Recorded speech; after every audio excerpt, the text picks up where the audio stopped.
नमस्ते, मैं doctor Mandar Gopal Krishna Wagralkar, interventional neurologist, Nagpur में प्रैक्टिस करता हूँ। ब्रेन और स्पाइन हेल्थ के अवेयरनेस के लिए मैंने ये यूट्यूब चैनल चालू किया है।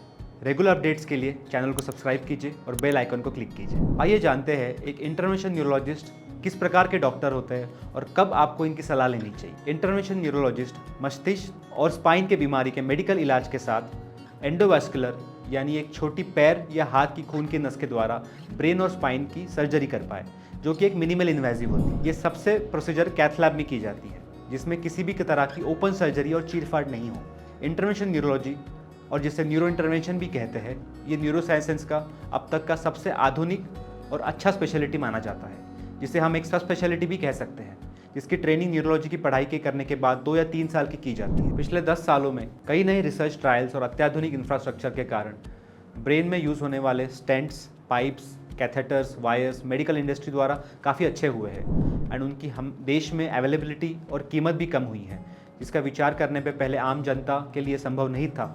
सरकार द्वारा कई योजनाओं के कारण ऐसे कई एंडोवास्कुलर सर्जरीज आज मुफ्त या फिर किफ़ायत में किए जा रही। एक इंटरवेंशन न्यूरोलॉजिस्ट की सलाह आपने कब लेनी चाहिए? जब मरीज को तुरंत 24 घंटे के अंदर अगर हाथ या पैर या चेहरे में लकवा महसूस हो, टेढ़ापन महसूस हो, भारीपन महसूस हो, सुनपन महसूस हो, तो आपने इंटरवेंशन न्यूरोलॉजिस्ट को सलाह करनी चाहिए। कभी कभी पेशेंट्स को एकदम से चक्कर आना हो, आंखों की दृष्टि चली जाना हो, सुनने में तकलीफ होना हो, बैलेंस नहीं मेंटेन कर पा रहा हो, तो ये सब भी एक लकवे के लक्षण रह सकते हैं। अगर इनमें से कोई भी सिम्टम्स आपके पेशेंट्स को होते हैं तो आप तुरंत एक इंटरवेंशन न्यूरोलॉजिस्ट की सलाह कीजिए।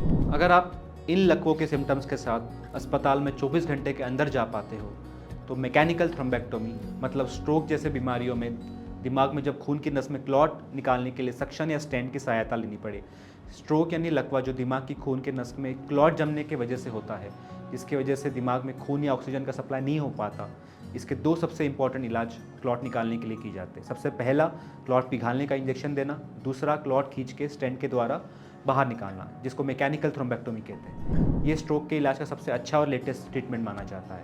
ऐसे होने पे लगभग 70% लोग अपने जीवन में वापस आ सकते हैं।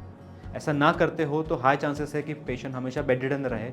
तो ये बहुत ज़रूरी है कि मैकेनिकल थ्रोम्बेक्टोमी की जो लकवा होने के 24 घंटे के अंदर की जाती है, उसके लिए अगर पेशेंट को इंडिकेशन हो तो आप इंटरवेंशन न्यूरोलॉजिस्ट की सलाह लीजिए। कई मरीजों में हमने देखा है कि लकवे के कारण ढूंढने के लिए हम पेशेंट्स की ब्रेन की एंजियोग्राफी करते हैं, जिसको MRI या CT एंजियोग्राफी भी कहते हैं। उसमें अगर पेशेंट्स को ब्लॉकेजेस मिलते हैं, जो माना जाता है कि सब स्ट्रोक या लकवे के सबसे इंपॉर्टेंट कारण माने जाते हैं, उनका इलाज और ट्रीटमेंट भी एंडोवास्कुलर के तरीके से इंटरवेंशन न्यूरोलॉजिस्ट कर पाता है। तो ये तरीका है कि दिमाग के अंदर के नसों को जब ब्लॉकेजेस होते हैं उनको एंजियोप्लास्टी या स्टेंट के द्वारा ट्रीट करना। काफ़ी मरीज हमारे पास खून में स्त्राव या ब्रेन हेमरेज लेके भी आती है।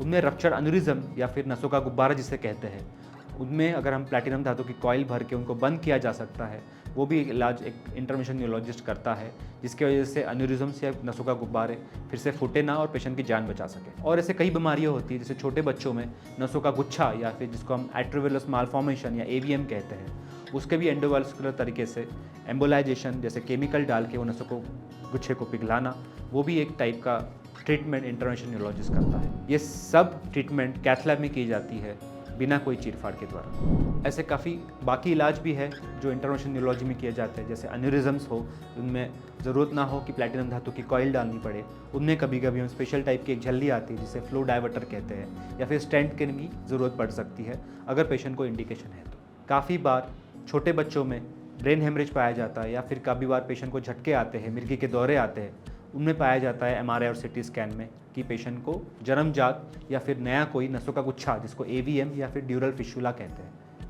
इसका इलाज भी हम एंडोवास्कुलर तरीके से नसों में केमिकल डाल के उन नसों का गुच्छों को बंद करना या किरणों के द्वारा उसका इलाज करना, ये सब प्रोसीजर इंटरवेंशन न्यूरोलॉजी एक स्पेशलिटी में आती है। मस्तिष्क के साथ स्पाइन के कुछ रोग ऐसे हैं जिनमें इंटरवेंशन फील्ड काफ़ी आगे आ चुकी है, जिसमें अगर स्पाइन के ट्यूमर हो या फिर स्पाइन के नसों में गुच्छे हो, उनको भी पिघलाना या उनका भी इलाज करना इंटरवेंशन तरीके से काफ़ी संभव है, जिसमें कोई चीरफाड़ नहीं होती। नसों के द्वारा जाके अगर नसों का गुच्छा हो, उसको प्लैटिनम धातु की कॉइल से बंद करना हो या फिर केमिकल डाल के उसको पिघलाना हो, ये सभी टेक्निक मिनिमल इन्वेजिव तरीके से की जाती है। काफ़ी बार patients chronic low back pain या फिर प्रोलैप्स डिस्क के साथ आते हैं कि जिनमें हड्डी बाहर निकल के नसों का दबाव होता है। ये नसों का दबाव कम करने के लिए काफ़ी क्रॉनिक मेडिकेशन दी जाती है। काफ़ी बार न्यूरो इंटरवेंशन तरीके से कैथ लैब में पेशेंट्स को इंजेक्शन द्वारा पेशेंट का दर्द प्रोलैप्स वर्टिब्रल डिस्क के लिए